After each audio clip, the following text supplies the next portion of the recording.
Hello বন্ধুরা, series করার চ্যানেলের আরও একটি নতুন ভিডিওতে আপনাকে স্বাগতম। আমরা আজকে নিয়ে এসেছি শোগানের দ্বিতীয় এপিসোডের বাংলা এক্সপ্লেন। তবে প্রথমে একটু ক্ষমা চেয়ে নিচ্ছি, কারণ গত এপিসোডে বলেছিলাম এটা জাপানের সিরিজ, কিন্তু এটা আসলে জাপানের ইতিহাস নিয়ে নির্মিত, তবে এটা বানিয়েছে আমেরিকা। তো যাই হোক, আশা করি সবাই ক্ষমা সুন্দর দৃষ্টিতে দেখবেন। আর সবার কাছে একটাই রিকোয়েস্ট, যদি এখনও আমাদের এই ছোট্ট চ্যানেলটি সাবস্ক্রাইব করে না থাকেন তাহলে দয়া করে একটা সাবস্ক্রাইব করে দেবেন। আর কথা না বাড়িয়ে চলুন শুরু করি শোগানের দ্বিতীয় এপিসোডের বাংলা এক্সপ্লেন। দ্বিতীয় এপিসোডের শুরুতেই 1 বছর আগের সিন দেখানো হয়। আমরা দেখি লর্ড টাইগো তখনও বেঁচে আছেন। সে তোরানাগাকে কাছে ডেকে বলে, আমার ছেলেকে রক্ষা করো, তার চারিদিকে শত্রু ঘিরে আছে, তুমি তোমার জীবন দিয়ে হলেও তাকে রক্ষা করো। তারপর লর্ড টাইগো মারা যায়। সিন প্রেজেন্টে চলে আসে। আমরা রদ্রিগেজকে দেখি। সে কিছু টাকার বিনিময়ে পর্তুগিজ বণিকদের কাছে ব্ল্যাকথর্নকে নিয়ে যাবতীয় তথ্য দিয়ে দেয়। সেখানে মার্টিন নামের একজন ব্যক্তি ছিল। সে পর্তুগিজ আর জাপানিজদের মধ্যে দোভাষী হিসেবে কাজ করত। পর্তুগিজ বণিক মার্টিনকে বলে, ওই ব্যক্তির বিষয়টা সাবধানে খেয়াল রেখো, মানে ব্ল্যাকথর্নের কথা বলা হচ্ছে। যাই হোক, আমরা দেখি ব্ল্যাকথর্নকে লর্ড তোরানাগার কাছে নিয়ে যাওয়া হয়। তোরানাগার পাশে মারিকো ছিল। তখন সেখানে মার্টিন আসে। তোরানাগা বলে, আমি চাই মারিকো এখানে থেকে পর্তুগিজ ভাষা আরও সুন্দর করে শিখে নিক, আশা করি তোমার কোনো সমস্যা হবে না। ব্ল্যাকথর্ন মার্টিনকে বলে, তুমি কি পর্তুগিজ? মার্টিন বলে, হ্যাঁ, তবে তোমার কোনো ক্ষতি হবে না। ব্ল্যাকথর্ন বলে, তুমি আমার শত্রু। তখন তোরানাগা ব্ল্যাকথর্নের কাছে জানতে চাই সে মার্টিনের শত্রু কেন। ব্ল্যাকথর্ন বলে, মার্টিন ক্যাথলিক, আমরা প্রোটেস্ট্যান্ট, আমরা তাদের শাসন মেনে নেইনি, এজন্য তাদের সাথে আমাদের যুদ্ধ চলছে, তবে আমি জলদস্যু না। তখন তার কাছে জানতে চাওয়া হয় তাহলে তার জাহাজে কেন কামান পাওয়া গিয়েছে।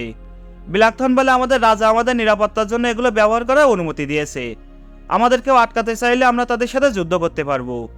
তোরানাগা বলে, যদি আমরা তোমাদেরকে আটকাই? ব্ল্যাকথর্ন বলে, আমরা আপনাদের শত্রু না, তবে আপনারা শত্রু হলে আমরা প্রস্তুত আছি। তখন সেখানে ইশিদো আসলে লর্ড তোরানাগা ব্ল্যাকথর্নকে কারাগারে নিয়ে যাওয়ার নির্দেশ দেয়, আর ব্ল্যাকথর্নকে কারাগারে পাঠিয়ে দেওয়া হয়। অন্যদিকে আমরা লর্ড তোরানাগার আসল প্ল্যান বুঝতে পারি। সে হিরোমাৎসুকে বলে, রানী ওয়াসিবা ওয়াসাকাতে ফিরে আসার অনুমতি চেয়েছে, আমি অনুমতি দিয়ে দিয়েছি। তখন হিরোমাৎসু বলে, তাহলে এখন বাকি লর্ডরা ভোট দিলে আমাদের মৃত্যুদণ্ড হয়ে যাবে। তখন তোরানাগা বলে, আমার কাছে খবর আছে ব্ল্যাকথর্ন পর্তুগিজদের সাথে ঝামেলা করবে, আর এজন্য খ্রিস্টানরা চাইবে তার মৃত্যুদণ্ড দেওয়া হোক। তখন ইশিদো বাকি লর্ড আর খ্রিস্টান রিজেন্টদের সাথে ঝামেলায় জড়িয়ে পড়বে, আর এজন্য তারা আমাদের মৃত্যুদণ্ডের জন্য আপাতত ভোট দিতে পারবে না। তার মানে লর্ড তোরানাগা ব্ল্যাকথর্নকে তার নিজের জন্য ব্যবহার করছে। এখানে বিষয়টা একটু বুঝিয়ে দেই। তোরানাগা আর ইশিদো বাদে বাকি যে লর্ডগুলো আছে তারা খ্রিস্টান যাজকদের থেকে প্রচুর অর্থ পেত, আর এজন্য তারা একটা জোট গঠন করে রেখেছে।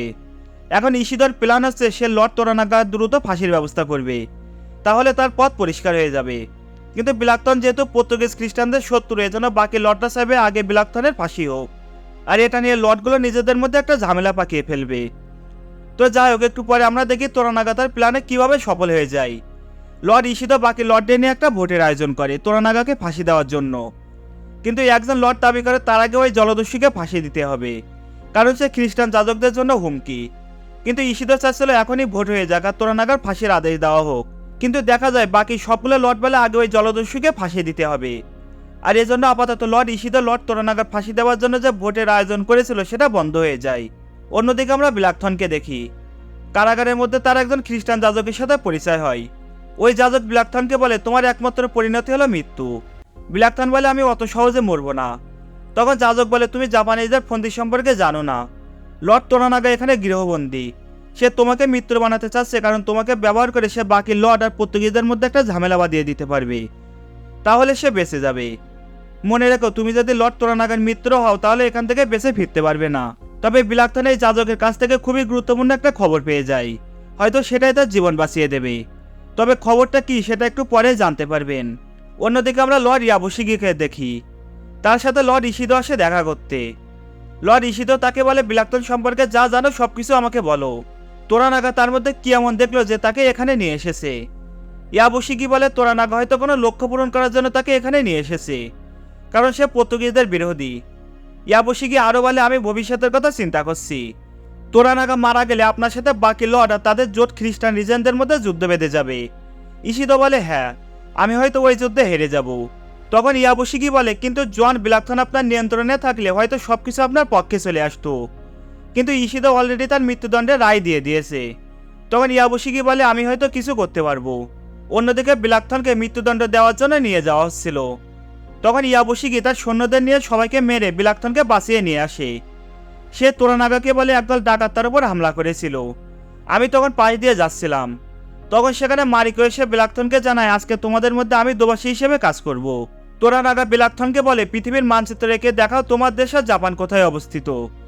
বিলাকথন মানচিত্র রেখে দেখিয়ে দেয় তার দেশ কোথায় আর সে কোন পত্রে জাপানে পৌঁছেছে। এখানে বিলাকথন একটা সিক্রেট ইনফরমেশন দিয়ে দেয়। সে বলে ম্যাকাও নামের অঞ্চলে পর্তুগিজদের একটা ঘাঁটি আছে, আর সেখানে অনেক জাপানি সৈন্য আছে যারা কিছু বছর আগে জাপানে হয়ে যাওয়া বিদ্রোহের সাথে জড়িত। তারা পর্তুগিজদের হয়ে যুদ্ধ করে। মূলত এই সিক্রেট ইনফরমেশনটা তোরানাগা জানতো না, আর এটাই বিলাকথন কারাগারে ওই যাজকের কাছ থেকে পেয়েছিল। তারপর বিলাকথন আবার এক্সপ্লেন করা শুরু করে দেয়। সে বলে পর্তুগাল আর স্পেন একটা চুক্তি করে পুরো পৃথিবীকে দুভাগে ভাগ করে নিয়েছে। জাপান পর্তুগালের অংশ। তাদের সংবিধানে লেখা আছে তারা কোনো নন ক্যাথলিক দেশ আবিষ্কার করলে সেটা তাদের অধীনে চলে যাবে। তোরানাগা বলে তুমি এখানে কেন এসেছো? বিলাকথন বলে আমার শত্রুদের সাথে যুদ্ধ করতে। তোরানাগা বলে তারা সংখ্যায় অনেক, তুমি তাদের সাথে পারবে না। বিলাকথন বলে আমি না জেতা পর্যন্ত থেমে যাব না। তখন আমরা দেখি তোরানাগার মুখে একটা হাসি দেখা দেয়। সে বিলাকথনকে রাজপ্রাসাদের একটা ঘরে থাকার অনুমতি দেয়। বিলাকথন আর মারিকোর কথা শুনে আমরা বুঝতে পারি মারিকো কয়েক বছর আগে খ্রিস্টান ধর্ম গ্রহণ করেছিল। তাছাড়া এই মারিকোর কোনো ভয়াবহ অতীত আছে যেটা আমরা পরে জানতে পারবো। যাই হোক, আমরা দেখি লর্ড তোরানাগার কাছে যাজক মার্টিন আসে।